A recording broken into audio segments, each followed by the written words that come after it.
अस्सलामुअलैकुम everyone. Hopefully आप सब खैरियत से होंगे। काफ़ी दिनों से वीडियो अपलोड नहीं हुई थी। आई टोल्ड यू कि आई वाज बिज़ी, स्टडीज़ चल रही थी इस वजह से। तो अब हम बात करते हैं, दोबारा से ज़रा रीस्टार्ट करने लगी हूँ। अभी मैंने आपकी पैथो का लंग्स स्टार्ट किया है, लंग पैथोलॉजी। इंशाल्लाह कल से जो है वो भी पूरा कंप्लीट हो जाएगा। आई नो CVS और एंडो भी रहते, वो मैं पूरा कोशिश करूँगी कंप्लीट करने की। और कम्युनिटी मेडिसिन में से जो टॉपिक्स हैं वो भी हो जाएंगे। अभी इस वीडियो में जो हम बात करने लगे वो है कम्युनिटी मेडिसिन के इंपॉर्टेंट टॉपिक्स की। मैं आपको हर चैप्टर में से वो चीज़ें बताऊंगी जो सिर्फ पढ़ने वाली हैं, बिकॉज आपको पता है कि ये सब कुछ करना नहीं होता, ठीक है। अगर आप पार्क को फॉलो कर रहे हैं, जो JE पार्क आपकी बुक है, बहुत अच्छी बुक है, लेकिन वो जो लोग फॉलो करते हैं वो आपको पता है कि काफ़ी ज़्यादा उसमें लिखा होता है। एट द एंड टाइम आप वो सारा का सारा रिवाइज नहीं कर सकते क्योंकि आपके पास इतना टाइम नहीं होता। तो आप या तो उसमें से भी मार्क ही करते हैं चीज़ें, आपने वो इस्तेमाल करनी है, नो कोई मसला नहीं, आप वो अपनी टेक्स्ट बुक के तौर पर इस्तेमाल करें। लेकिन मैक्सिमम स्टूडेंट्स जो है वो एक्सेल को, या नवीद आलम इसको कहते हैं, इसको आपकी अपनी टेक्स्ट बुक के तौर पे इस्तेमाल करते हैं। एंड इट इज़ एक्सीलेंट अगर आपने एक पेपर अच्छे मार्क्स से भी पास करना है। कुछ चीज़ें सिर्फ ऐसी हैं जो आप पार्क से कर लेंगे तो आपको 100% मार्क्स भी आप आराम से ले सकते हैं, ठीक है। आप एक्सेल को एज योर टेक्स्ट बुक लें और आप पार्क से सिर्फ कुछ चीज़ें जो है वो एडिशनली कर लें तो आपके 100% मार्क्स आ जाएंगे बिल्कुल बगैर किसी मसले के। तो मैं आपको हर चैप्टर की वो चीज़ बताती हूँ जो एटलीस्ट आपने लाजमी करनी है, ताकि आपको कोई पॉइंट मिस ना हो। बहुत सारी एक्स्ट्रा चीज़ें भी होती हैं जो आपको ना इन्होंने ऐसी दी होती हैं, वो आप छोड़ भी सकते हैं। तो स्टार्ट करते हैं जी। कम्युनिटी मेडिसिन में हमारे पास आपको पता है कि काफ़ी सारे चैप्टर इसमें दिए हुए हैं जो देखने में भी ऐसे खौफनाक से लगते हैं, कोई ऐसे मसले की बात नहीं होती। आपने ना अब जैसे ये पहला चैप्टर है, मैं आपको हर चैप्टर के साथ साथ बताती हूँ। इस फर्स्ट चैप्टर में से आपने एक तो कम्युनिटी मेडिसिन की डेफिनेशन याद रखना। जो आपकी WHO डेफिनेशन है ना, कुछ कम्युनिटी मेडिसिन है वो लाजमी आपको वर्ड बाय वर्ड याद करनी होती है, वरना आपके पेपर में मार्क्स नहीं आते होते, ठीक है। तो सबसे पहले आपको इधर से कम्युनिटी मेडिसिन की डेफिनेशन बहुत अच्छे से आनी चाहिए। उसके बाद इनने इतनी सारी और लिखी हुई, इनमें से कोई भी कभी भी पूछते तो नहीं है, ऑलमोस्ट आपको नहीं भी आएगी तो भी कोई ऐसे मसले की बात नहीं, एक नज़र पढ़ लेना, लेकिन इनमें से कोई मतलब it's not necessary type of thing. Then आपके पास जो यहाँ पर है वो आपका epidemiological triad, very very very very very important. अगर कोई चीज़ है ना तो वो है आपके हर ऑस्पी वावा आपके रिटर्न में हर जगह पर लाजमी तौर पे आती है। Levels of prevention very important, ठीक है, आपका मतलब बहुत ज़्यादा इंपॉर्टेंट क्वेश्चंस में से एक है। एंड देन आपके यहाँ पर जो नहीं लिखे वो आपके MDGs और SDGs यानी millennium development goals and sustainable developmental goals. Millennium developmental goals तो लिखे हुए हैं, जो आपके SDGs है वो यहाँ नहीं लिखे हुए, लेकिन वो आपका क्वेश्चन है, UHS के क्वेश्चन में आते हैं दोनों आपके गोल्स। जो नाम है ना गोल्स के, MDGs में आपके मेरे ख्याल 7-8 गोल्स हैं और SDGs में है जो थोड़े ज़्यादा हैं। सिर्फ आपको नाम लाजमी पता होने चाहिए। मजीद इस चैप्टर में से आपने करना है जी ये मोड्स ऑफ इंटरवेंशन, ये आपको लाजमी आना चाहिए। इनके नाम ये आपसे बहुत जगह पर पूछते हैं, ठीक है। यहाँ पर लिखे हुए मोड्स ऑफ इंटरवेंशन है जो आपके, ये कॉन्सेप्ट ऑफ डिसेबिलिटी और हैंडीकैप की डेफिनेशन बहुत पूछते हैं, और functions of WHO, that's it, ठीक है। इस चैप्टर में से आपसे और कुछ भी नहीं पूछते होते। फिर आपका अगला चैप्टर जी concept of health and disease. Health की डेफिनेशन एग्जैक्ट ये वाली जो यहाँ पर लिखी हुई है, ठीक है, मतलब ये WHO की डेफिनेशन है, इसको आपने बिल्कुल रट्टा मार लेना है बहुत अच्छे से, ठीक है, ये आपको आती होती है तो ये होगी, ठीक है। फिर इलनेस, सिकनेस, ट्रू हेल्थ, ये डेफिनेशन आप देख लेना। आइसबर्ग फिनोमेना ऑफ डिजीज बहुत ज़्यादा इंपॉर्टेंट है, हर जगह पर बेहतरीन आपसे पूछेंगे ये। जो उसके बाद है characteristics of an ideal indicator, indicators of health में से ये, ठीक है। और इन इंडिकेटर्स के जो आगे नाम आपके आते हैं ना, मॉर्बिडिटी, मोर्टेलिटी के, इसमें बेड ऑक्यूपेंसी रेशियो कुछ आता है, इनके सिर्फ ऊपर ऊपर से हेडिंग्स को एक दफ़ा पढ़ लेना है ताकि MCQ में है तो आपको आता हो, वरना इतना नहीं आता। लेकिन characteristics of ideal indicator is your question. Dimensions of health की सिर्फ हेडिंग्स याद करनी है। उसके बाद आपने यहाँ पर से मैंने आपको बता दिया कि MDGs और SDGs करनी है, दैट्स इट। फिर आ गया आपका epidemiology. This is now an important chapter. मैं आपको ये रिकमेंड करती हूँ, मैंने इसकी जब वीडियोस भी बनाई थी तो मैंने आपको बताया था कि ये चैप्टर बहुत ज़्यादा इंपॉर्टेंट है, इसकी वेटेज भी बहुत ज़्यादा है और ये कॉन्सेप्चुअल चैप्टर है। अगर आप इसका कॉन्सेप्ट नहीं बनाएंगे तो आप इसका वाइवा नहीं दे सकेंगे, इसलिए बेहतर है कि आप ये चैप्टर एक दफ़ा पार्क से लाजमी करें। मैंने इसकी सारी वीडियोज़ पार्क से अपलोड की थी, मतलब मैंने पार्क से ही बनाई थी रेफरेंस के तौर पर।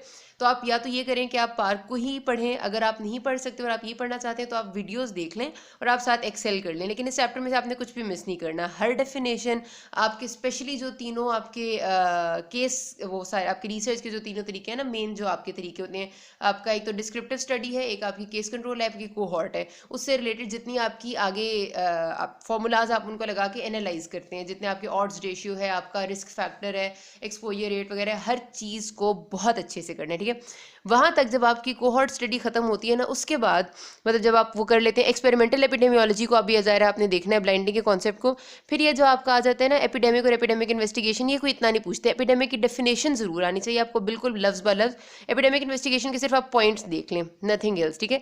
यहाँ पर आएगा आपका एक एसोसिएशन एंड कॉजेशन, इसमें आपकी कुछ टेम्पोरल एसोसिएशन, पूरी एसोसिएशन और इस किस्म की चीज़ें आई हुई, ये आपके एमसीक्यूज में बहुत दफ़ा आती हैं, ठीक है। इसमें से आपकी बायोलॉजिकल प्लॉजिबिलिटी, टेम्पोरल एसोसिएशन, ये आपके एमसीक्यूज की लफ्ज़ लाइनें आती हैं, और वो लाइनें एग्जैक्टली आपकी पार्क से उठ के आती हैं। यहाँ पर से क्योंकि छोटा लिखा हुआ है तो यहाँ पर एग्जाम्पल्स कोट नहीं की हुई। बेहतर है कि आप ये एसोसिएशन एंड कॉजेशन का 2 सफ़ों का जो टॉपिक है ये आप पार्क से ही करें, क्योंकि उसी की लाइनों में से आपकी एग्जाम्पल्स निकल के आती हैं, तो आपके लिए वो हल करना बिल्कुल भी मसला नहीं होगा। अदरवाइज ये थोड़ा सा समझना आपको वरना देर लगेगी समझते हुए, ठीक है। तो बहरहाल आई रिकमेंड। उसके बाद ये एपिडेमिक इन्वेस्टिगेशन, ये जो आखिर वाली चीज़ है ये इंपॉर्टेंट नहीं है। शुरू से चैप्टर लेकर आप कह लें कि एक्सपेरिमेंटल स्टडी तक तो आपने सारा करना है, और उसके बाद ये एसोसिएशन कॉजेशन को मिस नहीं करना, दिस इज़ इंपॉर्टेंट। अच्छा जी, फिर आपका चैप्टर आता है कम्युनिकेबल डिजीज़ का। अब इस चैप्टर में ना आपकी बहुत सारी डिजीज़ें देख के बंदा कहता है कि यार ये सारी की सारी तो नहीं हो सकती, एटलीस्ट सबके इंक्यूबेशन पीरियड और सबका टाइम याद रख भी नहीं सकते, इसमें कोई शक नहीं, ठीक है। अब आपके पास ये ऑप्शन होती है कि आपने, जाहिर सी बात है कि अगर आपसे इंक्यूबेशन पीरियड पूछेंगे तो बहुत हुआ तो आपके पास एक आध एमसीक्यू आएगा ना, तो आप उसको रिस्क पे छोड़ भी सकते हैं, क्योंकि इतने सारी डिजीज़ का हर किसी का कि कितने दिन है, कितने हफ्ते, कितने महीने याद रखना पॉसिबल भी नहीं होता, ठीक है। आप बेहतर ये कि इंट्रोडक्शन तो इसका आप सारा पढ़ेंगे, क्योंकि उसमें से आपके आते होते हैं एमसीक्यूज भी आते हैं और कभी कभार एससीक्यू भी आ जाता है। स्पेशली आपका वो जो एपिजोटिक एंजोटिक इस किस्म का आता है कि आपकी एससीक्यू आता है कि डिफाइन द फॉलोइंग, 5 लफ्ज़ दे देंगे और उनकी डेफिनेशन आ जाएगी। वो आपको 2-2 लाइनों की डेफिनेशन से आपको पूरे 5 नंबर मिल जाते हैं, बड़ा ही आसान एससीक्यू होता है। जब डिजीज़ की बात है ना, तो आपने क्या करना है, देखें चिकन पॉक्स है, चिकन पॉक्स के बारे में आपको ये पता होना चाहिए कि इसकी रैश कहाँ से शुरू होती है। इसकी रैश एब्डोमेन से शुरू होती है, और बहुत सारी मतलब ये मुसलसल 4-5 दिन तक आती रहती है। मतलब इसके दाने बीच में पुराने भी होंगे, नए भी होंगे, या ऐसा नहीं कि एक दफ़ा एक दाना निकल आया तो उसके बाद वहाँ पर कोई दोबारा दाना या फिर दोबारा रैश नहीं बनेगी। तो चिकन पॉक्स की रैश एब्डोमेन से स्टार्ट होकर ऊपर तक जाती है। ये जो इसकी करेक्टरिस्टिक बातें हैं ना डिजीज़ की, वो आप याद रख लें, क्योंकि इनसे आपके एमसीक्यू बनते हैं और इन्हीं से आपके एससीक्यू बनते हैं।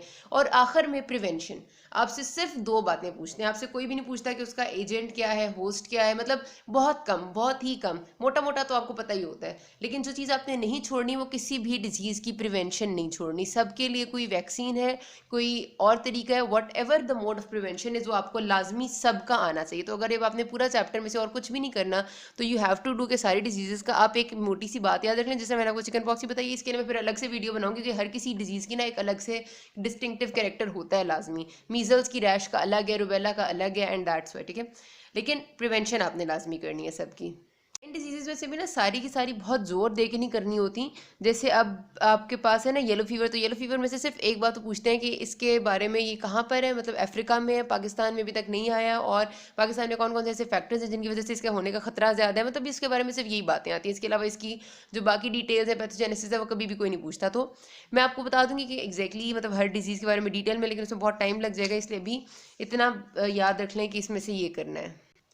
फिर ऐसी नॉन कम्युनिकेबल डिजीज, अच्छा वेरी मच ऑनेस्टली सेइंग, इस पूरे चैप्टर में से ना अगर आप सिर्फ और सिर्फ स्नेक बाइट भी कर लेते हैं, आपका गुजारा बहुत आराम से हो जाता है। एक्सीडेंट्स को एक कर लें, ठीक है। एक्सीडेंट इसमें से जो पहला टॉपिक इन्होंने दिया हुआ एक्सीडेंट्स है, वो एक देख लेना। एक डायबिटीज़ मेलाइटिस की क्लासिफिकेशन देख लेना, और आपका ये कि कितना आपका शुगर फास्टिंग में हो और कितनी आपकी जो है वो पोस्ट प्रैंडियल हो, तो आपको डायबिटीज़ और प्री डायबिटीज़ क्लासीफाई करते हैं, ये बात इसमें से देख लेनी है। और स्नेक बाइट को आपने डिटेल में जितना लिखा हुआ है वो बहुत अच्छे से करना है। सारे स्नेक्स आपके आते हैं, ठीक है, जितना इसमें लिखा हुआ है। बाकी आप सारा चैप्टर भी छोड़ दें तो कोई मसला नहीं है, कुछ भी नहीं आता होता, इवन एमसीक्यूज़ भी नहीं आते, तो इसमें से यही करने वाली चीज़ है।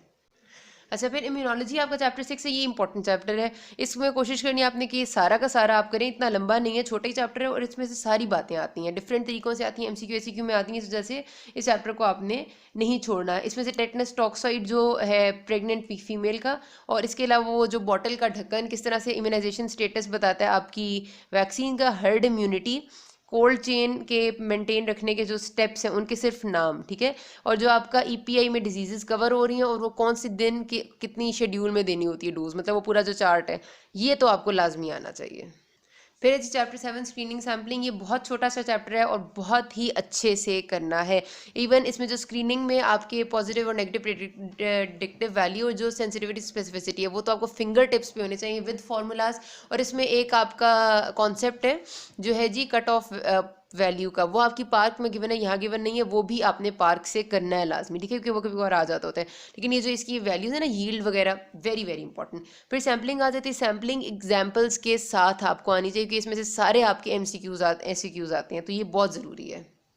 फिर ऐसी डेमोग्राफी। अच्छा, डेमोग्राफी में से इसकी डेफिनेशन एग्जैक्ट जो होगी, पॉपुलेशन डबलिंग टाइम, बहुत ही ज़्यादा आपसे पूछते हैं। फिर आपकी जो स्टैंडर्ड डेविएशन, स्टैंडर्ड डेफिनेशन, वो है फॉर्मूला है पॉपुलेशन ग्रोथ रेट का, ठीक है, वो एक फॉर्मूला है, वो आपको बहुत अच्छे से करना है। फिर इसमें जो आपके होते हैं ना ये फर्टिलिटी मेयर्स, जो बेसिक फर्टिलिटी मेयर्स हैं और जो फैक्टर्स हैं जिसकी वजह से आपकी फर्टिलिटी इंक्रीज हो रही है, वो आपसे बहुत ज़्यादा पूछते होते हैं, यूनिवर्सिटी क्वेश्चन है हमारा, ठीक है। इसके साथ आपका डेमोग्राफिक साइकिल, डेमोग्राफिक ट्रैप और ये population momentum, very very very important topics, ठीक है जी। वाइटल इंडेक्स भी आपसे पूछ लेते होते हैं, सेक्स रेशियो के बारे में भी सवाल आया, और जो आपका है वो जो एजड की और एल्डरली की रेशियो है, वो वाला सवाल भी आपसे पूछते हैं। एनडीएस वो जो ग्राफ है पॉपुलेशन का, जो वो ग्राफ शो करता है, बी हाइव होता है, और जो आपका ट्रायंगुलर ग्राफ होता है, नाम मुझे याद नहीं आ रहा, वो भी लाजमी करना है। अच्छा, प्राइमरी हेल्थ केयर में आपने चैप्टर शुरू से शुरू करना है, मतलब ये जो शुरू से स्टार्ट से लेकर आपने इसमें जो ये फर्स्ट लेवल केयर फैसिलिटीज़ तक, मतलब शुरू से लेकर जहाँ पर आपका BHU RHC शुरू होते हैं, उनसे पहले तक तो आपने सारा करना है और बहुत ही अच्छे से करना है। उसके बाद आपको ये पता होना चाहिए कि 3 लेवल ऑफ जो हमारे हॉस्पिटल्स हैं वो कौन कौन से हैं और उनमें क्या क्या चीज़ें आती हैं, मतलब BHU किस में आता है, RHC किस में आता है वगैरह। उसके बाद आपकी जो BHU और RHCs है ना, यानी बेसिक हेल्थ यूनिट और रूरल हेल्थ सेंटर, उनमें जो फैसिलिटीज़ अवेलेबल हैं वो आपको डिटेल में आनी चाहिए।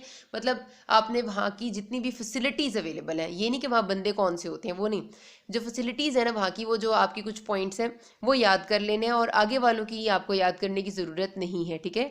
आगे की उसमें कोई और बात इस चैप्टर में से पूछते नहीं है। अच्छा जी, फिर है ये इन्वायरमेंट एंड वाटर का चैप्टर। इस चैप्टर में से ना आप शुरू से तो ज़ाहिर आप इन्वायरमेंट की डेफिनेशन याद करेंगे, फिर वाटर आ जाता है। वाटर आप कोशिश करें कि आप सारा करें, क्योंकि वाटर में से डिफरेंट जगहों से ना डिफरेंट MCQs आते हैं आपके, और SCQ भी हैं, ऑस्पी क्वेश्चंस भी हैं, तो इस वजह से वाटर आपने कोशिश करनी है कि सारा करना है तकरीबन तकरीबन, ठीक है, कम से कम रीड सारा करना है। उसमें से भी आपके जो फिर सैंड फिल्टर्स हैं और जो क्लोरिनेशन का प्रोसेस है वो वाला, और उसके अलावा आपका जो सैम्पलिंग ऑफ वाटर है वो भी, ये तो वो चीज़ें जो आपने डिटेल में आपको आनी चाहिए, ठीक है। इसके अलावा जो आपका कोन ऑफ फिल्ट्रेशन है, जो आपकी वेल है, सैनिटरी वेल है, ये आपके टॉपिक्स हैं इंपॉर्टेंट वाले वाटर के, ठीक है। जैसे आगे वाले चैप्टर्स में अगले पार्ट में बताती हूँ। मैं तक किसी को कोई मसला हुआ, you can ask me. Thank you.